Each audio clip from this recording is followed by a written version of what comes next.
Hi guys, I just thought I'd squeeze in a quick tutorial before the end of the month, just because I was playing around the other day and I really liked the outcome. So I thought I'd show it to you. Now, when I was making this, I wasn't thinking of any stone in particular, but I guess it does look a little bit stone-like. But I've not assigned a name to it because I wasn't thinking stone. I was thinking more like a wintry, icy, snowy kind of look. So what you're going to need is some translucent clay. I'm using all Cernit because I wanted the whiter translucent clay. You could use Primo white translucent if you wanted to, but I just think Cernit's just that little bit clearer. So I've basically used almost a whole block bar this little bit here. So what I did was I got a little tiny bit and made just a little tiny block like this, just a little tiny square. And then I rolled 3 equal squares out onto a number 5, 0 being the thickest setting on my Atlas 150 pasta machine. And then I got as many equal squares as I could out of the remainder of that small block of Cernit, and I've got 13 squares here, but these are rolled out a little bit thinner and they're rolled out onto a number 6. All right, so first thing first then, let me just make a little bit of room. Just move some of these squares out of the way. The other thing you're going to need, or the other things you're going to need, is some alcohol inks. And I'm using my Picasso ones here.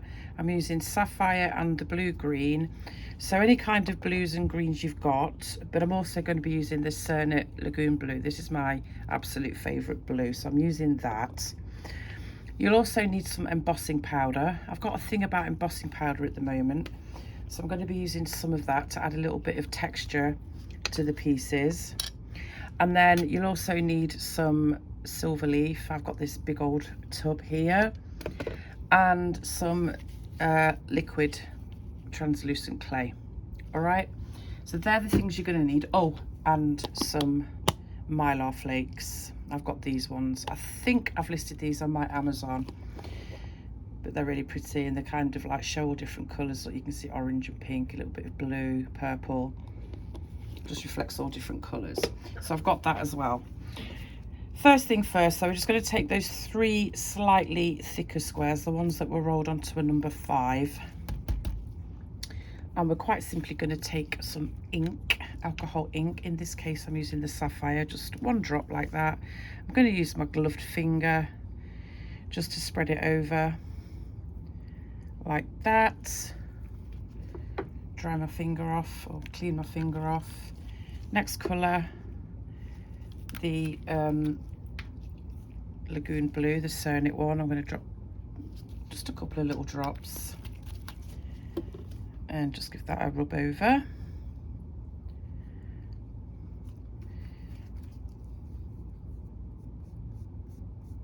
Like so. And then the last one, I've got this blue green. I don't want this to be as prominent, so I'm just going to try and get just a little tiny drop of that on there. All right, so they're the colours I'm using. You don't have to use blue if you don't want to, but it's kind of the theme, so to speak. I need just a little bit more of that. It wasn't quite enough to cover the whole area. Yeah, it's kind of the theme, like a wintry, icy theme. I don't know if I can speak, put my teeth back in. Icy theme. So I'm going with the blues and whatnot, and bluey greens.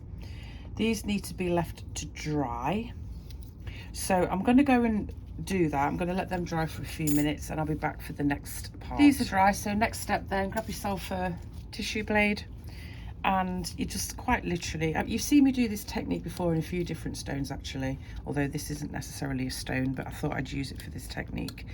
And you're just going to randomly place little cuts of each colour here, there and wherever on that little, whoops, on that little block. So just random like so. And I'm going to grab one of my thinner squares of translucent, just give that a little bit of a press, and I'm just going to place that on top of there like so. It's just very random. And then each time you do that, you're going to get your blade blunt side down and you're going to chop all the way through the stack of the block all the way to the bottom. just in a random fashion. And this is going to help give that little block of translucent some fractures, which is what I really wanted to incorporate into these pieces. All right, so I'm going to do that again. A little bit of each. You know, it can be bigger pieces, smaller pieces, the same colour if you want to, different colours, whatever, mix and match, no rhyme or reason, but we're just trying to get a few little fractures going. Again, with another little bit of translucent on the top. If it's not quite big enough, you can just stretch it over. It's not life and death if you don't get an exact fit. Give that a little squash, and then again, blunt side down, some more random cuts through the block. All right, so I'm not going to show all of that on camera. I'm going to do the exact same thing until I've used up this colour, and I'm probably going to need another square of trans from my pile over there. All right, I'm going to finish that and I'll be back. All that colour in there, just random. I put my last little bit of trans on top. I ended up using three total of those other squares, so I've got 10 left, which is absolutely fine. Again, it's not that precise, but I'm just doing my final chop through into my little block, pushing all those different blue colours down into the block, and then I'm just going to form it back into a more blocky block rather than a flat thing. A block. Oh dear. All right, so when you've done that, that can just be put to one side for a minute or two while we will deal with the other squares. And again, this is fairly random as well. It's just all about layering up different things. And this is hopefully going to be a pretty quick video because I just literally sat down last night, or the night before I think it was actually, and I thought, I've not played with translucent for a while, just translucent, just like a nice clear translucent. So I thought, let me think of something. So I've got my first little square then. I've got my white embossing powder. This is, whoops, this is linked in my Amazon storefront. Just sprinkle a little bit on without spilling any like I just did, if you can help it. Like so. And then you're going to need your liquid clay, just a little smear of that on top of that, because otherwise it won't stick to the next layer of clay if you don't. So I'm just going to smear that over like so, and pick up some of that excess that fell off. All right, and then you're going to get your next piece of clay and just pop that on the top like so. And then I'm going to grab some of my silver leaf and I'm going to plop some of that on there. It doesn't even have to cover the whole area. Again, it's pretty random. I'm just going for a really nice, fresh, cool, almost icy looking piece. And then you're going to need to add a little bit of liquid clay on that as well, because metal leaf doesn't stick, it won't stick to the clay otherwise. So I'm just putting some of that on there as well. And then I'm going to bring, at intervals, I'm going to bring in my block and I'm just going to take off thin little slithers like so and pop that wherever on that slab, on that square. You can cover the whole area or you don't have to. Again, it's random. I'm just showing you what I do. And there may be some of that block left over, which is fine because it looks really good just on its own as well, guys, just so you know. So don't worry if you don't use all of it, because you want to keep these little bits quite thin. All right, so we've done the embossing powder, we've done the silver leaf, we've done the block. So let's just go ahead and add another little piece of trans, another, you can do it in the same order if you want to, or you can mix it up. I think I'll just keep it, you know, fairly straightforward. Another little bit of embossing powder then. Another little dribble of liquid clay. Another square of the trans. Let's mix it up and throw in some of this instead of the silver leaf. You don't have to do the exact same thing for each layer, you can vary it. And that's all I'm going to do, guys, and I don't really feel like I need to go through the whole the whole thing, because that is all I'm doing. I'm just alternating layers and I'm keeping it pretty random. I'm going to take my other piece of trans. Let's add some of the metal leaf, the silver leaf this time. I'm not necessarily going to put this on every turn, so to speak. I don't want to be oversaturated with the silver leaf. A little blob of the liquid clay, give it a mush, press it down.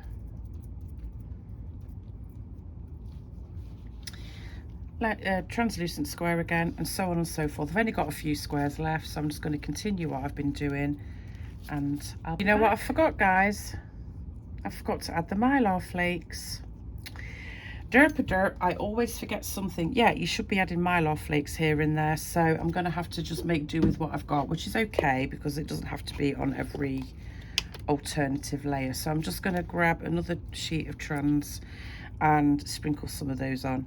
Now, you could just use the Primo Opal clay instead of doing this, but then you're not going to get that white translucent look. So that's why I'm doing it this way, just in case anybody's wondering why, but that's really why. But yeah, I really should have added a couple more of those. I don't know if I can really peel a layer away just to add. Actually, this might work.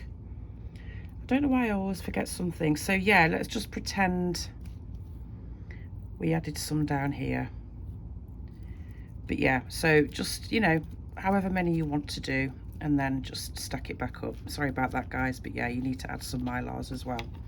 All right, I'll carry on. I finished layering up my stack then. I'm just putting my final little piece of translucent on the top, and that is basically it, guys, other than to form it into a nicer block than this. Pick up any little bits that are lying around, because it doesn't matter if it gets incorporated into that.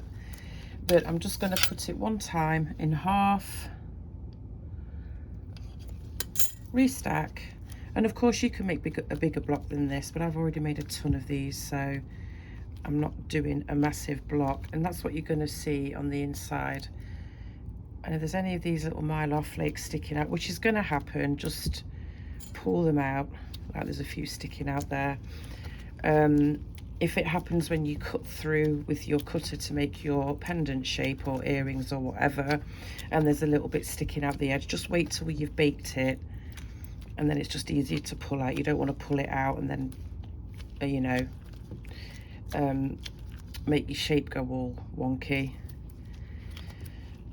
All right, so I'm just gonna press this down into a nice neat little log, and there is some of this left, but I'm going to use that on its own, and you can still make some nice pieces with that. All right, I'll make one and I'll show you. Okay, so this is just a small block, guys, but like I say, I've already made quite a few pieces. So let's just say you wanted to, well, you can do as many squares of this as you want to. Just do the same thing, just use more squares. All right, I'm going to take my blade then. I'm going to cut a fairly thickish piece, and that's what you're going to get on the inside. Obviously, it's going to look different once it's baked. You can see these little bits of Mylar poking out. You can just press them back on, like so. Let's take another cut. Fairly thick. It looks like I'm only going to get 3 or 4 pieces from this, because I don't really want to, I think I'm just going to leave it as 3 pieces, guys. All right, that's really all there is to it. But I tell you what, when I did this and I baked them, I was like, oh, I was drooling, guys. I was like, oh, they're so nice, they're so delicious looking. So I'm just going to roll this out big enough to accommodate a cutter. Of course, I didn't get my cutters to show you. As you know, Oh Joy Creations are mainly the cutters I use, but I also use cutters from Kaylee and Clay. Now, she's based in England. Both Oh Joy Creations and Kaylee are, I've linked both their shops in the description and in the pinned comment. So I'm going to use this one from Kaylee and Clay for this. And I've got a really itchy nose, and I'm just going to cut wherever. I need to grab my acrylic block if I can find it. and I can't see it anywhere. There it is. My desk is a little bit of a mess at the moment, guys, because I've been experimenting with different things, and I have actually got another video lined up for you guys. Maybe next week, we'll see. All right, so I'm just cutting that out. Now these little pieces, you know what you can do with them. I've got a little bit of that trans left over. I've got a little bit left over from the block that I did yesterday. You can just chuck it all together, chop it all up, and guess what you've got? Chippy Choppy. And that's why I love translucent so much, because you can just reuse what's left over to make a Chippy Choppy. But can you see there's this Molar flake? Now, I'm not going to risk pulling it out. I don't want to damage the pendant, but that will easily come off once it's baked. All right, so that's one piece. I'm just going to put it on some paper, and then I'm going to put the paper on top of a tile and bake it in the oven. I'm going to bake these for an hour. Cernit bakes a little bit lower, or cures a little bit lower than Primo, but you can still cure it at a higher temperature if you want to, as long as it doesn't go above 350 degrees, although I wouldn't recommend going that high, but they do say that your clay won't burn at less than 350 degrees, but I'm probably just going to take it to 280, just because I like to make it just a little bit hotter, just in case my oven's a bit off, which I think it has been, guys. It's been a bit off, so I'll just raise the temperature a little bit. Make sure you use a thermometer to check the to check the accuracy of your oven temperature. And this is not quite wide enough, so I'm just rolling it out a fraction more. Let's just do this heart. Boop. Now this cutter I've had for a long time. It's not from Joy or Kaylee. So, but Joy does have a very similar heart shape like this. If you were to look in her shop, I just grabbed this one because it was there, and it always leaves a little bit of a rough bit on the corner, so I always take that off. Okay, so that's that one. That's the heart. I'm not worrying too much about the edges. I'll give them a sand once they're baked. I always like to always like to sand my pieces just with a 320 grit and wet dry sandpaper, just to get any rough edges off before I resin, and that helps the resin adhere as well. Last bit then. Now this one is probably going to have a little bit more translucent in it. We'll see. No, it's not. It's looking pretty much, yeah, I guess there's more translucent in this one, but that's fine as well. And you can always decide which side you like best as well. I mean, that's nearly all trans, but there's going to be some things showing through. But you know, you just bake them and see what you like when they're out of the oven. So I'm going to roll this one this way because I want to use this cutter. Again, this is an Oh Joy Creation cutter. And I actually think this is in the Clay Boutique custom section. I'm so bad at remembering even my own my own cutters, but I'm pretty sure that's one of mine. All right, so again, same thing, just cut it out, and I've made 3 nice pieces. I was going to use a mold, but I've only managed to make 3 pieces from that, so I won't. But I could always use a mold for this one. Plus I've got other pieces to show you using the same technique where I did use a mold. All right, so again, these little bits of Mylar, don't worry about them. Just get them out once they're baked. Tidy your pieces up once they're baked. Easy as that. All right, so there's those 3 pieces. And obviously they're going to look different again once they're baked, because the translucent will bake clear or clearish, and all those different colours and patterns will show through. Now, regarding this, it's absolutely fine. You could always make another stack doing this, or you could just use this on its own. So this is kind of a twofer. I'm just going to grab one of my molds, which unfortunately they are no longer available. The shop I got them from doesn't exist anymore. But if you can find molds from somewhere, then you could easily do this, or you could just cut slices off and cut out with a cutter. So I'm just going to take pieces and plonk it in the mold like so. I suppose I could be cutting them thicker than that really. cut a big chunk off like so, and just pop that in the mould. Give it a good press. I'm going to need a little bit more to fill it up.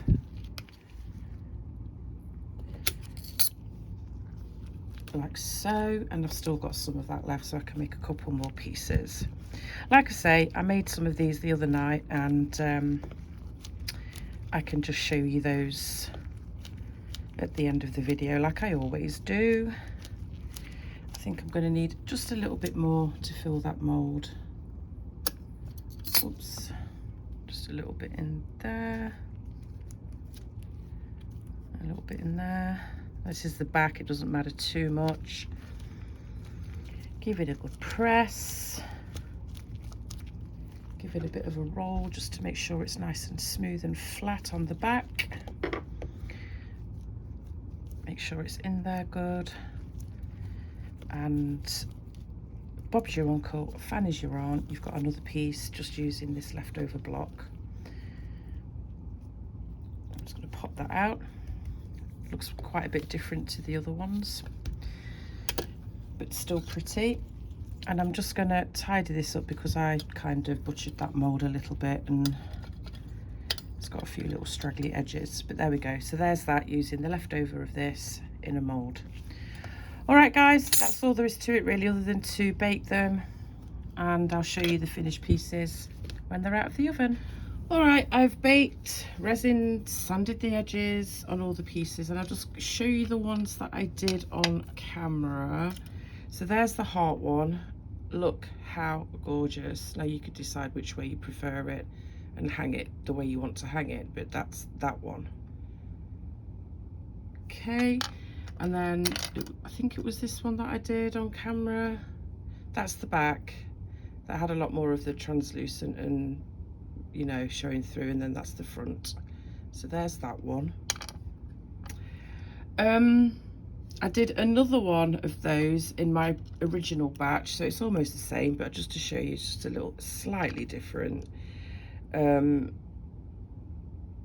I added the blue-green in this batch, but not in my other batch. I think I quite like that, although there's not a lot showing in that one. But anyway, there's that piece as well, so they're the same shape. And then I did this one off camera in the batch that I just used, and this was just using the scraps left over, and I just stuffed it into a mould, and it still comes out really pretty. There's that one. And then this is the one that I did just using the slices from the little block, and that's what that looks like. And then I might as well show you the one that I did on camera using that shape, and I've added some beads to that, and I just think these beads are gorgeous for this because they're so cool looking, as in cold, and it's like an icy look. And these are the beads, let me just show you. These are the beads, you get a whole big thing of them. So there's some of those like that. Oops, there's some clear, almost like bubble ones, frosted ones, like so on and so forth. All right, so that's that. I think what I'm going to do with this one, I'm really reluctant to show you how I did this, guys, because I'm still learning myself. I'm very clumsy, but I'll try and explain it. So I got some 18 gauge wire like this, looped it around a couple of times to create this bit, did a wrap around the top, brought it up and looped it at the top, and put a bead on and looped it at the top and wrapped again, if that makes any sense whatsoever. And then I got this 22 gauge wire, and I pulled out about a 12-inch piece and just wrapped it around a few times just to make sure it was on those wraps that are underneath there. And then when you've got your wire on your pendant, I just don't feel confident enough to actually show you, so if this doesn't make sense, I apologize. But then what you do, once your wire is wrapped on there, you then get beads like so, and you just drop them down like so, like that, on the pendant, and then you take the tail and wrap it round again, and then you just keep adding beads, wrap again, add another bead, wrap again, and place them where you want them to be. So I don't know if that made any sense or not, but I'm just not confident enough to show you because I'm still like really clumsy with it. But anyway, I absolutely love that. And it just looks so, I don't know, icy. So there's that one. So I've showed you that one. I showed you that one that I did on camera and that one that I did on camera. And those. So they're all from that batch. I showed you that one from my other batch, and then I'll just quickly show you the other ones that I did from my original batch. So there's those. Now you can see a little bit of difference. So you can change things up a bit, guys. Obviously you can do different colours, and I also used a lot more of the slices from the block in these ones. You can see there's a lot more blue, and I was a bit more sparing with these ones that I did on this video, which I personally prefer that, but they're still really nice either way. So you can add more of the slices from the block. You can make the colours darker. Again, that's got more of the blue. And then this one hasn't got as much. This was just a lot of translucent left over, but I really love this one too. And I don't know if you can see, but you can see some of these speckles of the embossing powder kind of dispersed throughout the piece. And that's what I'm talking about with it also almost gives it a granulated look, and that's what I like about it. All right, let me just quickly show you the translucency on some of these. So there's that one. So gorgeous. I love it. See what this one looks like. All right, they're all the pieces. I'm not entirely sure what I'm going to do with the rest of them. I'm probably going to just put a chain on this one. And before I go, I'll quickly show you that chain. I really like this. I bought this the other day. It's listed on my Amazon storefront. And I like the big, you know, links in it. And it's just so much easier to get jump rings through and stuff. So we'll see what that looks like with this chain. I think that will probably work really nicely. All right, guys, I'm waffling. I'm going to go, and I'll catch you later. Bye.